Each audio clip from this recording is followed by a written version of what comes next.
Es todopoderoso, una bendición poder estar en la casa del Señor. Sean todos bienvenidos. Es bueno verles. Gracias al Señor también por la dirección, la hermana Janet, del grupo de alabanza y de todos los que han participado también, expresando lo que Dios es para ustedes. De eso se trata. Estamos aquí para glorificar el nombre del Señor, para exaltar su nombre. Amén. Invito a que busquemos en nuestras Biblias en 1 Corintios capítulo 7. Estamos en este viaje por la carta del apóstol Pablo, la primera carta del apóstol Pablo a los Corintios. Y vamos a estar en este día deteniéndonos en el verso 2 de esta carta, donde dice: pero a causa de las fornicaciones, cada uno tenga su propia mujer y cada una tenga su propio marido. Cuando mi hijo estaba bien pequeño, escuchó que mi esposo y yo estábamos contando lo bien que pasamos en la luna de miel. Y mi hijo dijo una frase que quedó en la familia grabada: yo también quiero casarme, yo también. Y la realidad es que el matrimonio es una gran bendición. Claro, con momentos estresantes, ¿no? Pero una gran bendición. Así que aquellos que ya están casados, en el día de hoy vamos a recordar lo que la Biblia dice sobre el matrimonio. Y aquellos que no están casados ya saben qué esperar, ¿no? Y estamos en 1 Corintios capítulo 7. En el capítulo 7 el Señor da a través del apóstol Pablo mandamientos bíblicos y consejos para evitar la inmoralidad sexual, para evitar la fornicación, la porneia. Después vamos a hablar un poquitico acerca de esto. Y él habla a los solteros. Hablamos a los solteros el domingo pasado, ¿recuerdan? Él habla a los solteros, él habla a los casados, él también da algunas cositas sobre la esclavitud. Y dada la variedad de consejos que el apóstol ofrece, variados a diferentes grupos de personas, creo que la forma más apropiada de poder estudiar el capítulo 7 de 1 Corintios es estudiarlo por grupos de personas a quien él habla, a través del capítulo. Y ya vimos los solteros. Habíamos hablado sobre la soltería, dijimos que ser soltero no es una maldición, ¿verdad? ¿Verdad que no? No, ser soltero no es una maldición. Habíamos dicho que la razón por la cual el apóstol Pablo recomienda la soltería, estar soltero, es porque él tenía un don de continencia, que explicamos, y también porque un soltero puede consagrar su vida completamente al Señor, sin preocuparse de las responsabilidades que conlleva el matrimonio, los hijos, etc. Pero también vimos que es mejor casarse que estarse quemando. Si una persona no tiene el don, es mejor que se case, para que no esté pecando o quemándose con una pasión. En el verso 17 decíamos que era el verso clave, porque dice: pero cada uno como el Señor le repartió, y como Dios llamó a cada uno, así haga. Esto ordeno en todas las iglesias. Este es el mandamiento de Dios. Si una persona tiene el don de continencia, que no se case. Pero si no lo tiene, el propio apóstol dice: cásense, cásense. Entonces, hoy nos vamos a enfocar el lente en el matrimonio. La Biblia enseña mucho sobre el matrimonio. Yo me atrevo a decir que la Biblia es el manual para el matrimonio.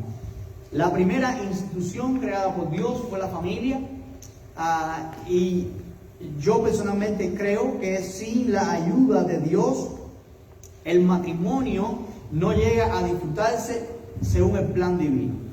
Se necesita la ayuda de Dios, se necesita a Cristo en el corazón, el Espíritu Santo de Dios en nuestras vidas, para que podamos disfrutar el matrimonio a la plenitud de lo que Dios quiere que nosotros lo disfrutemos. Cada cultura tiene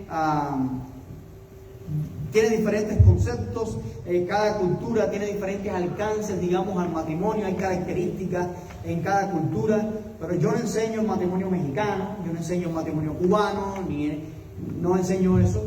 No vengo a enseñar lo que yo creo sobre el matrimonio, no le estoy enseñando un método norteamericano de matrimonio, relación, no estoy hablando nada de eso. Porque para mí cualquier cultura sin la presencia de Dios y sin la dirección de Jesucristo, del Espíritu Santo de Dios en su vida, es fallido. Entonces, lo que enseñamos es lo que la palabra de Dios dice sobre el matrimonio. Entonces eso es lo que vamos a ver en el día de hoy. Los conceptos y mandamientos que vamos a encontrar en la palabra de Dios sobre el matrimonio son completamente contraculturales. Son contrarios a la cultura. Son contrarios a lo que tú vas a escuchar cuando enciendes el televisor.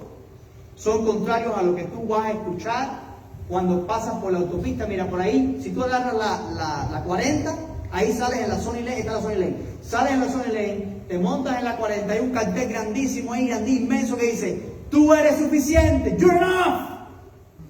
No necesitas más nada, ¿no? No necesitas a Dios, no necesitas a más nadie, you're enough. Es increíble la cantidad de cristianos que andan ahora con sus playeras. You are enough, you are enough. No, you are not enough. Tú no eres suficiente. Tú necesitas de Dios para todo en la vida. You are not enough. Es una gran mentira. Como una pantalla grande, es una gran mentira.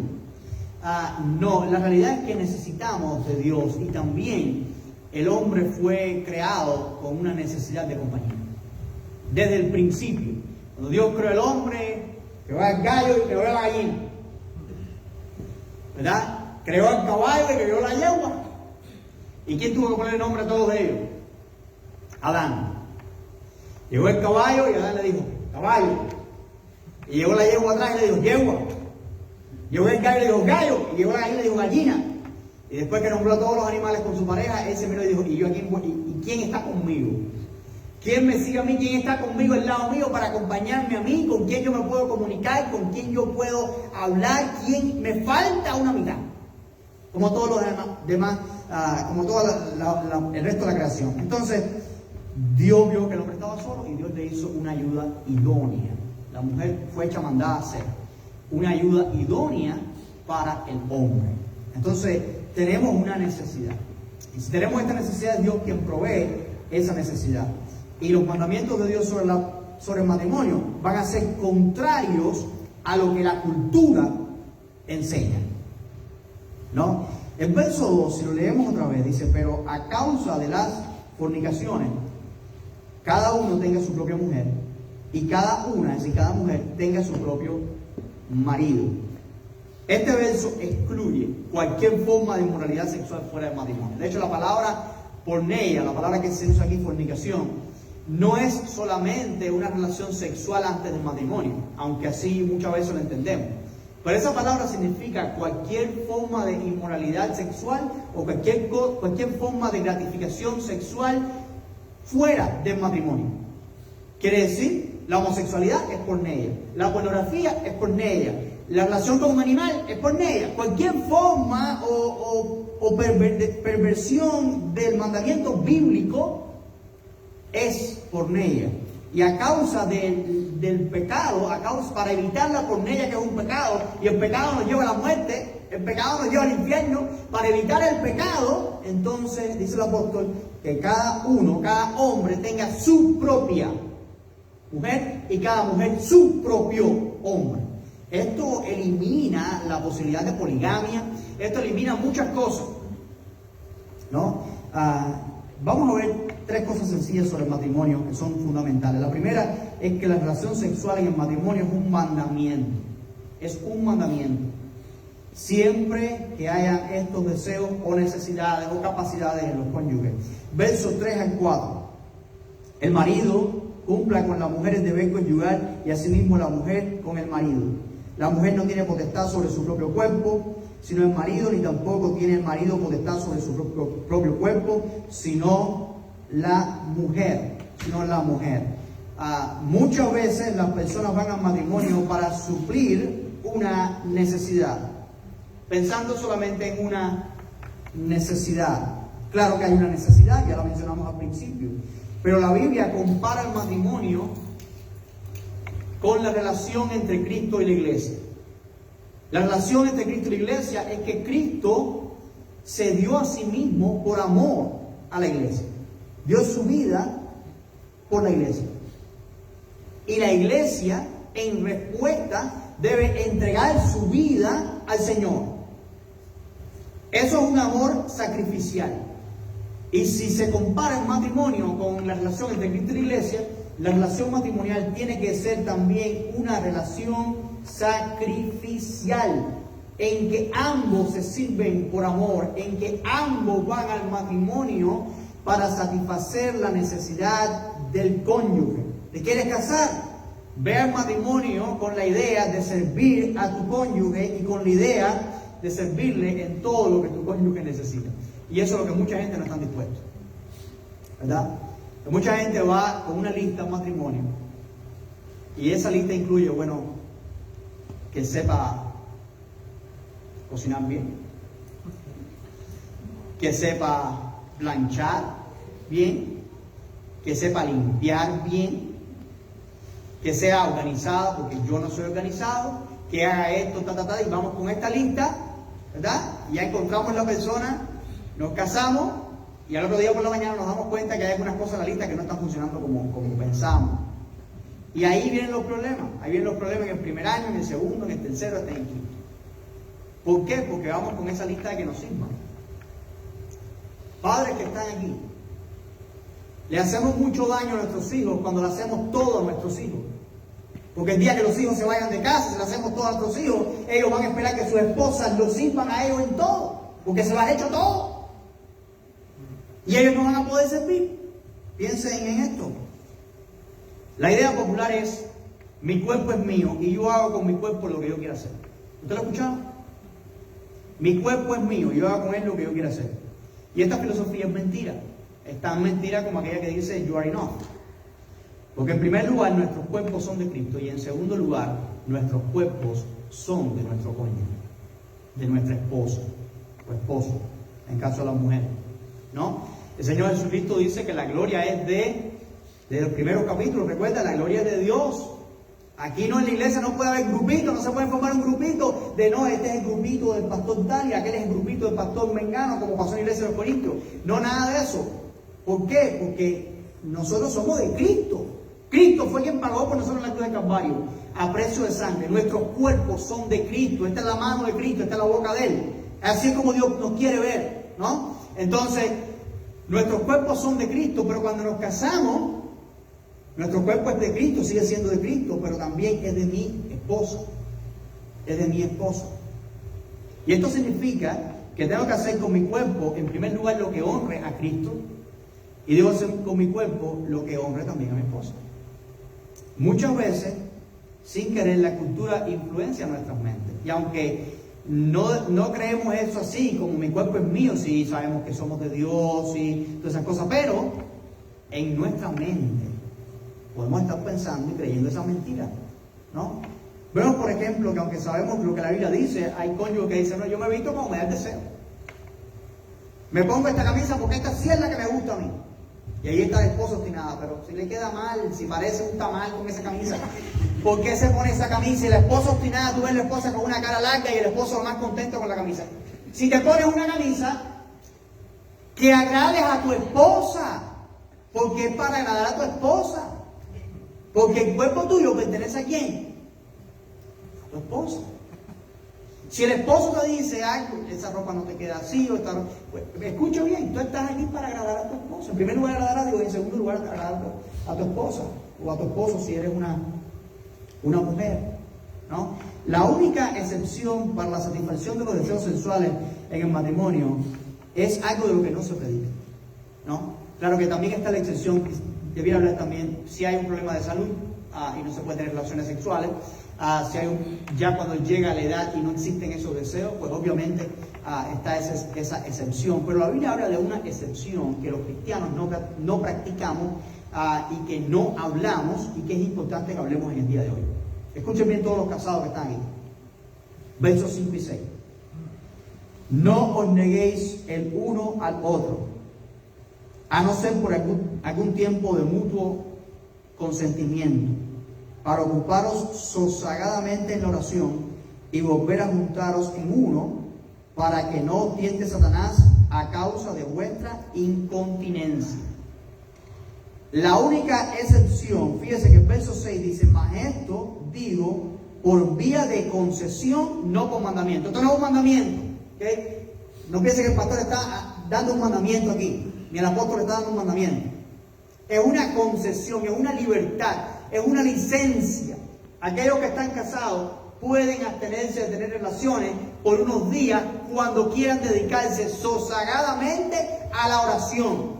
Digamos que hay un problema con los hijos, hay un problema con un hijo, ¿verdad? Y el matrimonio de mutuo acuerdo dice: esta semana no vamos a tener relaciones sexuales, esta semana vamos a estar ayunando y vamos a estar buscando del Señor y vamos a estar... Esa es una concesión, es una licencia, es una libertad, ¿verdad? Por unos días, por un tiempo en que ellos establezcan, no va a haber relaciones porque van a estar ocupados de la oración, de la búsqueda del Señor, en entera consagración, como cantamos, pidiéndole al Señor.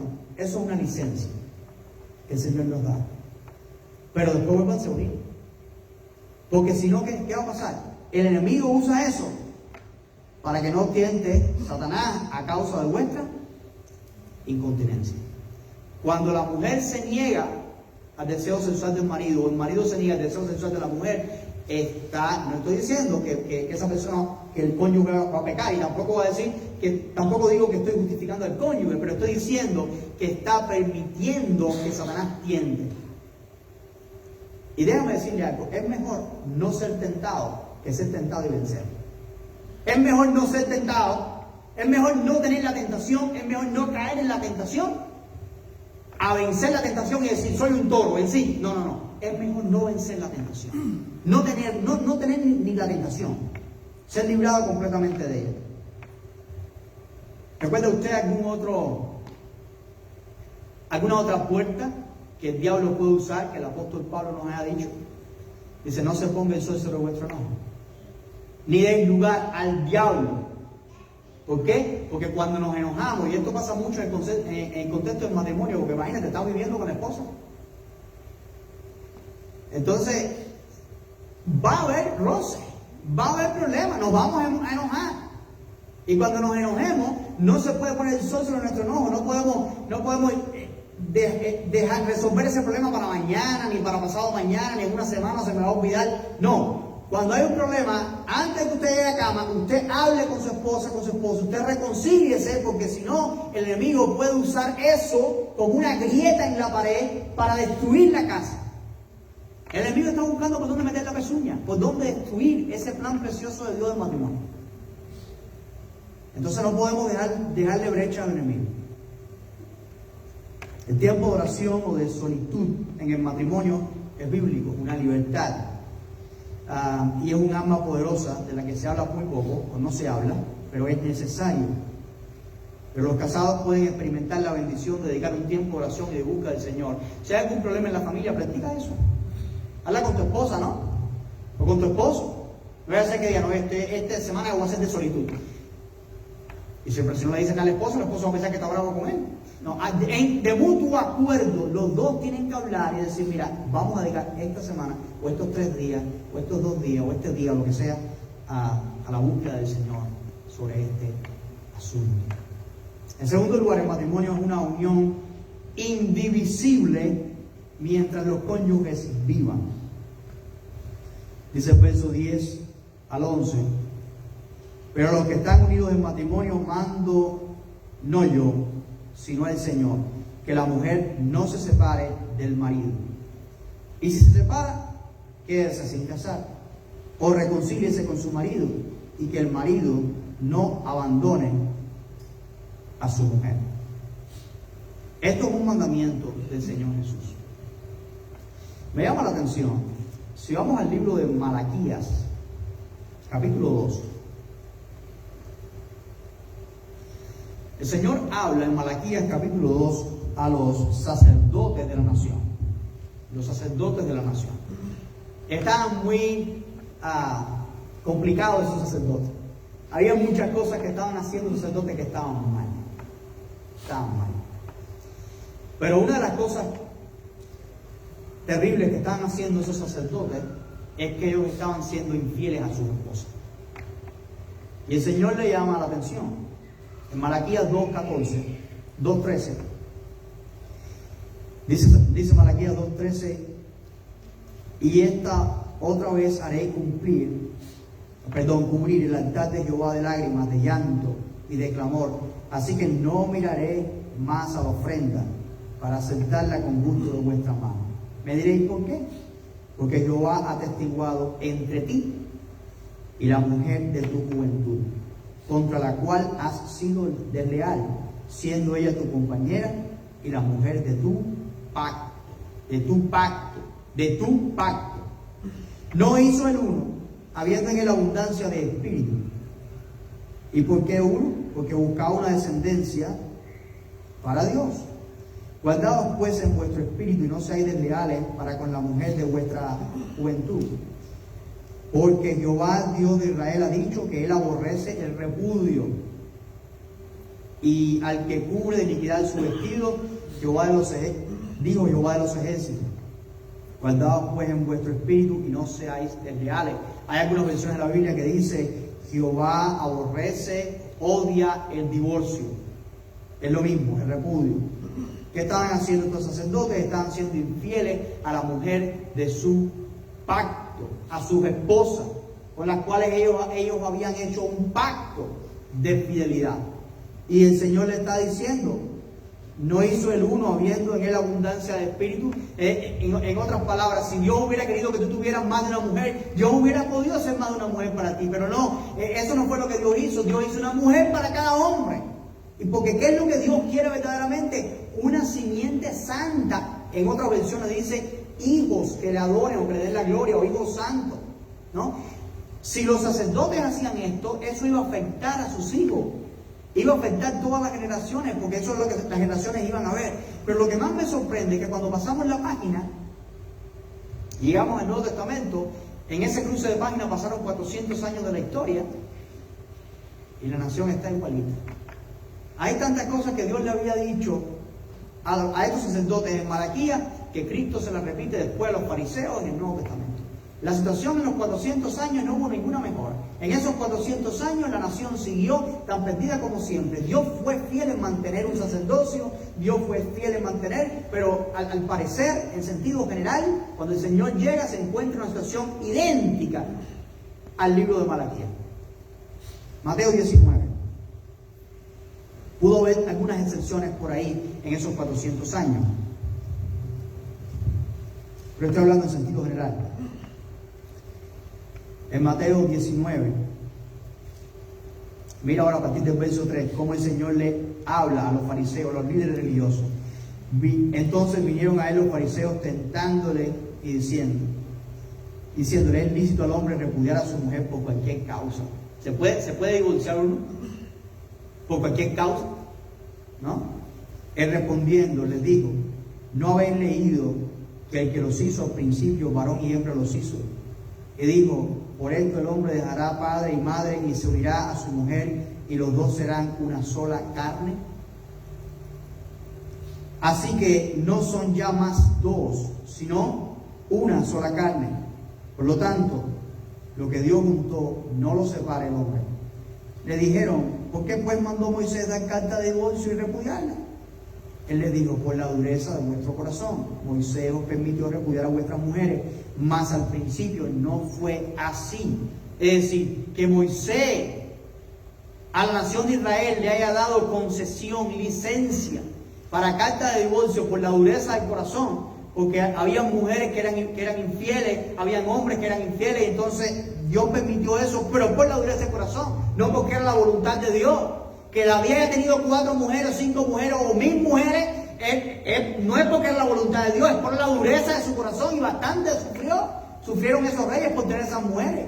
Que Abraham se acostara con su esclava no era la voluntad, no es por la voluntad de Dios, es por la dureza del corazón. Porque lo que el principio estableció Dios es que un hombre para una mujer, y es lo que el apóstol Pablo repite en 1 Corintios 7:2, que cada mujer tenga su propio marido y cada marido tenga su propia mujer, ¿verdad? Ahora, esa unión es una unión para siempre, ¿verdad? Y dice el verso 9, el Señor dijo: y yo os digo que cualquiera que repudia a su mujer, salvo por causa de ¿qué? Fornicación, y se casa con otra, adultera, y el que se casa con la repudiada, también adultera. Ahora, este mandamiento obviamente trae preguntas, ¿no? Y hay muchas preguntas. Hay muchas preguntas en ustedes, muchas preguntas de mucha gente. Los fariseos hicieron preguntas, pero eran para probar al Señor. Pero los cristianos podemos tener preguntas muy sinceras sobre esto. sobre todo en el mundo en que vivimos, en la condición en que llegamos a Cristo, ¿verdad? Porque ¿cuántos de aquí somos adultos ya cuando escuchamos esto? ¿Cuántos hubieran querido escuchar esto?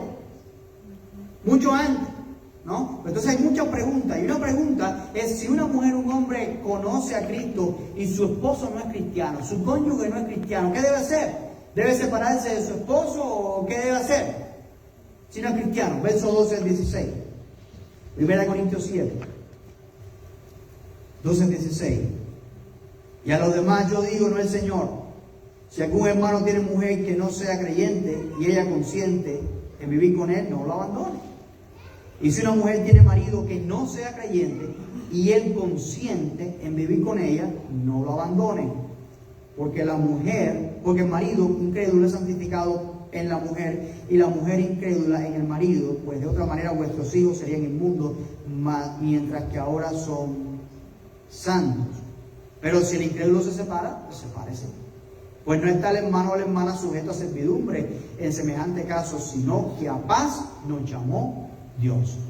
La respuesta, creo que ustedes la escucharon bien clara. Si usted está casada o casado y usted conoció al Señor Jesucristo y su cónyuge no es cristiano, su esposo o su esposa no es cristiano, y su esposo consciente de que usted sea cristiano, no le impide que usted busque de Dios, no le impide que usted adore a Dios, pues entonces siga casada con su esposa.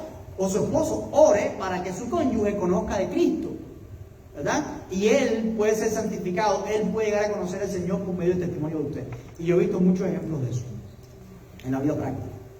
Pero si no consciente, si el esposo dice, no, el domingo es aquí y yo no quiero que vayas a la iglesia, yo no quiero que... Bueno, si hay un impedimento grande, a punto que él pone a escoger entre tu Dios o yo, entonces la respuesta del cristiano debe ser, bueno, mi Dios, porque a paz nos llamó Dios, nos llamó a libertad.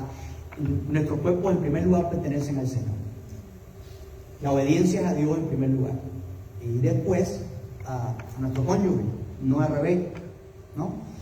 ¿Existe alguna situación que justificaría el divorcio? Bueno, el Señor nos dio una en Mateo 19:9, a no ser por causa de fornicación. Si hay fornicación, si hay infidelidad sexual, obviamente eso es una excepción por la cual el divorcio es permitido. El apóstol nos da otra. El apóstol nos da otra. Y es esta, pero si el incrédulo se separa, que se separe. No está el hermano o la hermana sujeto a servidumbre. Pero yo le voy a dar otra. Cristo le dio uno, Pablo le dio otro, yo le voy a dar otra. Y la Biblia no menciona de esta manera categóricamente como una condición para el divorcio, pero yo creo que es una condición legítima, y yo creo que hay muchos versos en la palabra que se pueden encontrar que justifican esta razón, y es la violencia doméstica. Porque si la vida está en peligro, eso es una situación por la cual usted puede separarse legítimamente, ¿verdad? Y después podemos hablar más si usted quiere, pero este es mi punto de vista. Yo creo que si en una pareja existe violencia doméstica y no se arregla el problema y no se pide perdón y el hombre sigue dándole golpe a la mujer sigue dándole golpe al hombre, puede llegar el momento en que uno de los dos se quite la vida y entonces es peor. Entonces lo mejor en ese caso sería el divorcio, basando en lo que dijo el apóstol Pablo aquí: a paz nos llamó a Dios. Nos llamó Dios, no nos llamó a ser esclavos, ¿verdad? Nos llamó a paz. Ahora el verso 39 de 1 Corintios 7. La mujer casada esté ligada por la ley mientras su marido vive, pero si su marido muriere, libre es para casarse con quien quiera, con tal que sea en el Señor. Con tal que sea en el Señor. La palabra de Dios siempre nos dice que cuando busquemos pareja tiene que ser en Cristo. Una persona en Cristo, de lo contrario, el yugo desigual, ¿verdad? Pero una viuda o un viudo puede casarse con otra persona siempre y cuando sea en el Señor. Esta indivisibilidad del matrimonio tiene efecto mientras ambos estén vivos. Escuche, el matrimonio no es anulado por la enfermedad física ni por la enfermedad mental. El matrimonio no es un seguro de vida, ¿verdad? Que una persona tiene un cáncer estado 4 y llena un papel y dice, mira, ya el doctor dice que lo que me queda es un mes, por lo tanto, dame mi dinero para poder pagar los gastos funerarios. No. El matrimonio es matrimonio hasta la tumba. ¿Ok? El matrimonio no se disuelve hasta la muerte misma. La enfermedad física no es una razón para la disolución del matrimonio. Usted lo prometió en el pacto, ¿no? Eso es lo que el pacto dice. Aún en las cortes civiles que yo conozco, el pacto dice eso. El pacto dice, promete ser fiel en tiempo de pobreza, tiempo de riqueza, en tiempo de salud, en tiempo de enfermedad, hasta que la muerte nos separe. Eso lo dicen, hasta en los países comunistas se dice eso en los pactos matrimoniales. ¿Ok? Eso es bastante universal. La enfermedad mental tampoco anula la responsabilidad matrimonial. Es decir, si tu esposa o tu esposo llega un momento que tengan demencia o tiene un problema que no puede entender, es tu esposa todavía. Es tu esposa. Hay películas sobre esto como una promesa para cuidar, etc. Usted no puede separarse de su esposa porque ella está enferma, ni porque ella o él tengan demencia o por cualquier otra causa que no sean las dichas anteriormente. El matrimonio pierde su efecto legal delante de Dios y delante de los hombres cuando uno de los dos cónyuges muere. ¿Verdad? En tercer lugar, los casados deben agradarse el uno al otro. Versos 33 al 34. 1 Corintios 7, 33 al 34. Pero el casado tiene cuidado de las cosas del mundo, de cómo agradar a su mujer, y asimismo diferencia entre la casada y la doncella. La doncella tiene cuidado de las cosas del Señor para ser santa, así en cuerpo como en espíritu, pero la casada tiene cuidado de las cosas del mundo, de cómo agradar a su marido. Ese servicio, esa responsabilidad de que el hombre agrada a la esposa y la esposa agrade al esposo, siempre y cuando ese agrado no pase la raya de pecado, siempre y cuando ese agrado no viole los mandamientos de Dios. Ahora, la Biblia habla de un balance en el matrimonio. Y quiero que recuerdes esto. ¿Cuál es ese balance de la Biblia que da la Biblia para el matrimonio? El balance es: el esposo ame a la esposa y la esposa respete al esposo. Eso te lo vas a encontrar en varios pasajes. Si no existe este balance, si esto no está igual, si esto no está al mismo nivel en el matrimonio, hay problemas en el matrimonio. En el matrimonio el esposo tiene que amar a la esposa y la esposa tiene que respetar al esposo. Y por regla general, cuando el esposo ama a la esposa respeta naturalmente al esposo. Y viceversa. Así es como funciona. Efesios 5:25. Maridos, amad a vuestras mujeres, así como Cristo amó a la iglesia y se entregó a sí mismo por ella, para santificarla, habiéndola purificado en el lavamiento del agua por la palabra, a fin de presentarse a sí mismo una iglesia gloriosa, que no tuviese mancha, ni arruga, ni cosas semejantes, sino que fuese santa y sin mancha. Así también los maridos deben amar a sus esposas como a sus mismos cuerpos.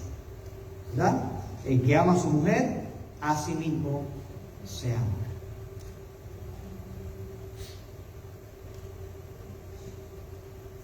La esposa debe respetar al esposo. El 5:33 dice: por lo demás, cada uno de vosotros ame también a su mujer como a sí mismo. Y la mujer, ¿qué? Respete al marido. Hay obstáculos a este balance que impide que nos agrademos el uno al otro. Y el obstáculo primero que existe en el matrimonio es el egoísmo. Y todos los seres humanos tenemos egoísmo. Eso está en todos nosotros. El escritor John Maxwell pone un ejemplo que demuestra que todos tenemos egoísmo. Si nos tiramos una foto, después todos queremos ver la foto, a ver cómo quedamos en la foto. A ver cómo queda, no importa cómo quedó mi esposa, ni cómo quedó mi niño, a ver cómo quedé yo. Quiero ver cómo quedé. ¿Verdad que necesito? ¿Verdad? Todos tenemos egoísmo. El egoísmo está en todos nosotros. Y con el egoísmo vamos al matrimonio. Y el matrimonio es ese contexto dado por Dios en el cual tarde o temprano va a salir ese egoísmo. ¿Verdad? Sobre todo personas que vivieron solteros y ahora se casan y entonces antes tenían cierta libertad y ciertas cosas, pero ahora tienen que someterse porque los dos se hacen uno. Ahora no son dos voluntades en la casa, no para ellos, sino dos, uno. ¿Verdad? Entonces, hay egoísmo. Y el egoísmo es un obstáculo. Necesitamos el carácter de Cristo para que el matrimonio sea exitoso. Necesitamos a veces, como dice el apóstol Pablo, soportar el insulto. A veces necesitamos pedir perdón. Y eso no se enseña en la escuela, ¿ok? Se pueden enseñar hasta los logaritmos en matemáticas, pero no se enseña a pedir perdón en la escuela. Pero es importante que aprendamos a pedir perdón. Tú sepas, cuando hiciste algo malo, tienes que pedir perdón.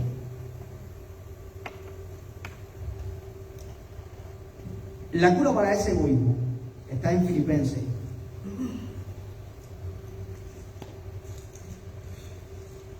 Capítulo, verso 3.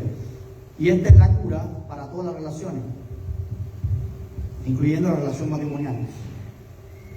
Filipenses 2:3, nada hagáis por contienda o por vanagloria, antes bien con humildad, estimando cada uno a los demás como superiores a él mismo, no mirando cada uno por lo suyo propio, sino cada cual también por lo de los otros. Esa es la cura del egoísmo. ¿Verdad? No hagas nada, ¿por qué dice ahí? Por contienda. Había un señor que nos visitaba en la iglesia y decía, la mujer hace falta aunque sea para discutir hace falta, porque él estaba soltero, ¿verdad? Pero nada hagas por contienda, ¿verdad? Y a veces si no nos cuidamos empezamos a discutir nada más que por discutir. Los consejeros han dicho que hay personas que se llegan a divorciar por estar en desacuerdo en la forma en que se pone el papel sanitario en el baño. ¿Alguna vez ha chocado con eso en su casa? Que la esposa pone el papel sanitario así, que saca la hoja por delante, y el otro lo pone de al revés, que saca la hoja por atrás. Hay matrimonios que se han divorciado por eso. ¿Por qué? Porque han tenido problemas entre ellos y discusiones por eso, que han escalado, han aumentado, al punto que uno de los dos se fue de la casa bravo y enojado y jamás regresó. Entonces, nada hagas por contienda ni por vanagloria. ¿Qué significa por vanagloria? No hagas nada para demostrar que tú tienes razón. No hagas nada para demostrar que tú ganaste, ¿no? Por toda aquella gente que estudia Derecho, que siempre quiere estar ganando los casos. No hagas nada para demostrar que tú tienes la razón. También la cultura y la crianza puede ser un obstáculo a ese balance de amor y respeto. La cultura afecta muchísimo, aunque usted crea que no. Hay culturas en las cuales las mujeres son muy poco sumisas. Y hay culturas en las cuales los hombres son muy abusivos. Y eso se aprende porque eso es lo que tú estás viendo de papá y de mamá, es el patrón que tú vas a seguir.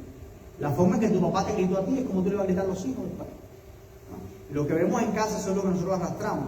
Y si no cambiamos eso, y que se cambia solamente por medio de Cristo, tenemos un gran problema, ¿no? El éxito matrimonial no consiste en imitar un patrón cultural dominante. Es que yo soy mexicano, es que yo soy cubano, los cubanos es que yo soy... No. Aquí el éxito no está en ser de un país o ser de otro país. Aquí el éxito del matrimonio está en ser como Cristo.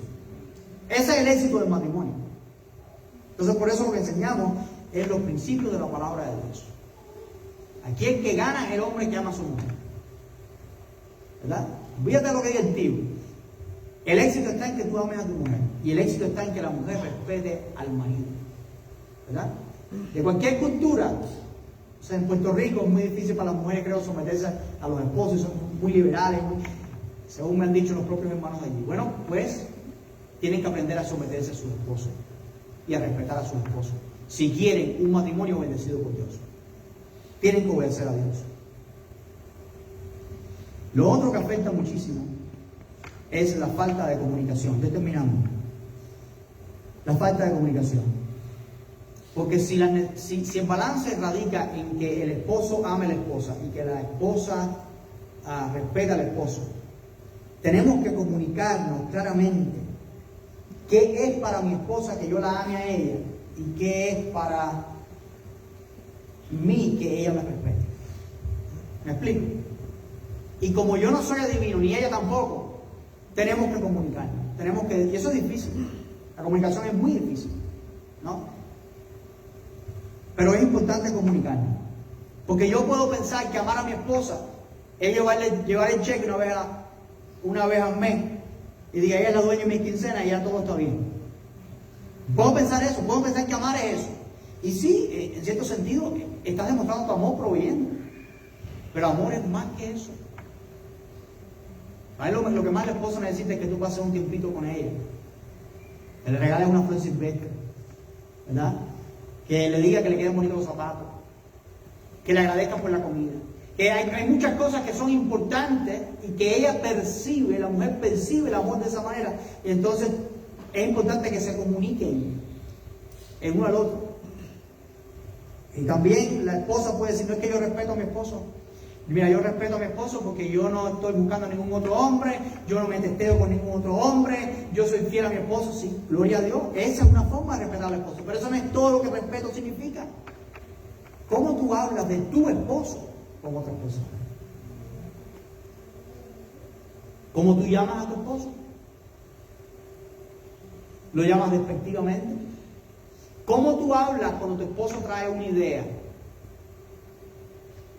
Piensa en esto. Eso también muestra el respeto, ¿no? Vamos a Efesios 5:28.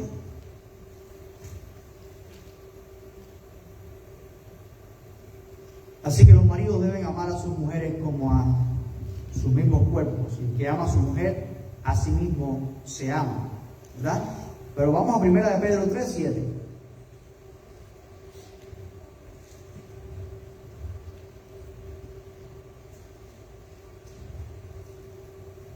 Vosotros maridos igualmente vivid con ellas sabiamente, dando honor a la mujer como a vaso más frágil y como a coherederas de la gracia de la vida, para que vuestras oraciones no tengan estorbo. Hay mucho que se puede hablar de ese pasaje y por motivo de tiempo no me voy a meter ahí. Solamente lo vamos a leer, lo hemos leído. Pero el esposo debe amar a su esposa como un vaso más frágil. Tienes que ser sabio con ella y tienes que saber que ella es heredera de la gracia. Ella tiene lo mismo que tienes tú. ¿Okay? En sentido de que ella tiene el Espíritu Santo como tú tienes el Espíritu Santo. Ella tiene la palabra de Dios como tú tienes la palabra de Dios. Ella tiene salvación como tú tienes salvación. Ella tiene dones espirituales como tú tienes dones espirituales. Ella es coheredera de los dones del Señor. En 1 de Pedro 3, 1 al 6. Así vosotras mujeres estad sujetas a vuestros maridos, para que también los que no creen a la palabra sean ganados sin palabra por la conducta de sus esposas, considerando vuestra conducta casta y respetuosa. Vuestro cabello no sea el externo de peinados ostentosos, de adornos de oro y de vestidos lujosos, sino el interno, el del corazón, en el incorruptible ornato de un espíritu afable y apacible, que es de grande estima delante de Dios. Porque así también se ataviaban en otro tiempo aquellas santas mujeres que esperaban en Dios, estando sujetas a sus maridos, como Sara obedecía a Abraham, llamándole Señor, de la cual vosotras habéis venido a ser hijas, si hacéis el bien sin temer ninguna amenaza. Mira cómo el Señor quiere verte. Las mujeres que están aquí, mira cómo el Señor quiere verte. Tal vez lo que más tú te preocupa es la ropa que te pones el domingo para la iglesia, o el maquillaje que te echa, o los aretes que te pones, o el collar que te pones. Eso es importante, yo creo, para agradar a tu esposo, y eso es importante para agradar al Señor. No estoy subestimando que las mujeres se arreglen, pero lo que más Dios quiere ver de ti es un espíritu afable y apacible. Dios quiere ver de ti paz, gozo, tranquilidad, armonía, dulzura. Eso es lo que Dios quiere ver en las mujeres. Y eso es lo que los esposos quieren ver también en las mujeres. Voy a terminar. Ustedes han visto que esto es contrario a la cultura. Estar sujetas a sus maridos. Si yo tuviera la capacidad de tirar fotos mientras yo predico a la congregación, usted se reiría cantidad de las fotos las que yo tiro. Me haría famoso con las fotos. Nunca recuerdo una boda en nuestra iglesia donde yo estaba. En la boda vienen muchas personas que no son cristianas. Y entonces las personas a veces escuchan estas cosas en una boda por primera vez en su vida. Pero cuando son cosas contrariamente a lo que la gente siempre ha oído, la gente se asusta muchísimo. Y yo me acuerdo que en una boda yo prediqué precisamente de esto, que la mujer tiene que someterse al marido. Y cuando dije eso, había una señora que puso los ojos así y que le faltó poco para tirarse y agarrarme por el cuello. No podía estar. Y yo decía, la cámara, ¿dónde está la cámara? Me hace falta una cámara para tirarle la foto, ¿no? Me hubiera hecho famoso con esa foto. Esto es contracultural. Usted no va a encontrar eso en la cultura, pero lo va a encontrar en Cristo. Él no está diciendo que la mujer se someta al golpe, a la amenaza, al abuso. Aquí lo dice claramente. Si hacéis el bien sin temer ninguna amenaza, ¿no?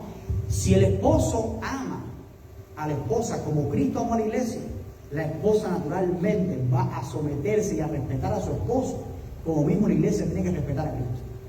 Comenzamos el servicio dándole gloria a Dios por todas las cosas buenas que Cristo ha hecho con nosotros.